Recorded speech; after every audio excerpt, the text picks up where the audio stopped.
The EU ordered Spanish trawlers to use deadly force in order to keep fishing in international waters outside Canada's 200-mile limit, unearthed reports claim.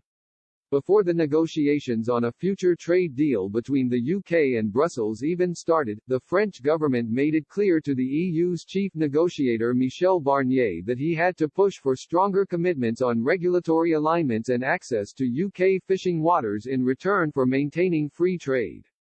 Ever since the 2016 EU referendum, French President Emmanuel Macron has been championing the bloc's fisheries demands. In 2018, he suggested that if the UK was unwilling to compromise in negotiations on fishing, then talks on a wider trade deal would have been slow.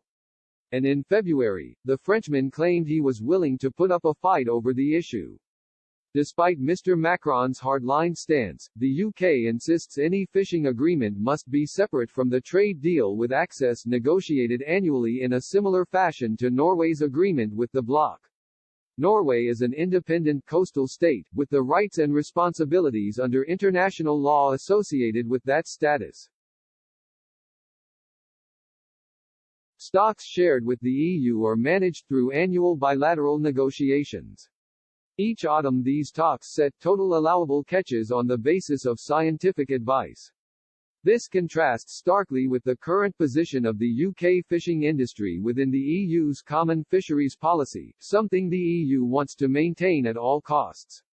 As negotiations on a future trade deal enter their final stage and tensions rise, unearthed reports shed light on what could ultimately happen if Britain leaves the bloc without a deal in place. A 10-year controversy between Ottawa and Brussels, involving overfishing and fishing violations by EU vessels from Spain and Portugal in international waters outside Canada's 200-mile limit, came to a head in 1995. Fishing in those waters is managed by the Northwest Atlantic Fisheries Organization (NAFO). With scientists warning that turbot, the largest remaining commercial fish stock in the Northwest Atlantic, was overfished, NAFO established a total allowable catch and quotas for the 1995 fishing season.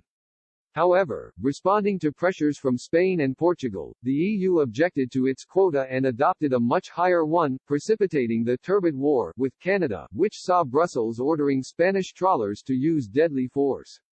On March 9, 1995, officials from the Canadian Fisheries Patrol vessel Cape Roger boarded the Spanish fishing trawler Este from Galicia in international waters 220 nautical miles off Canada's east coast baseline, after firing 350 caliber machine gun bursts over its bow.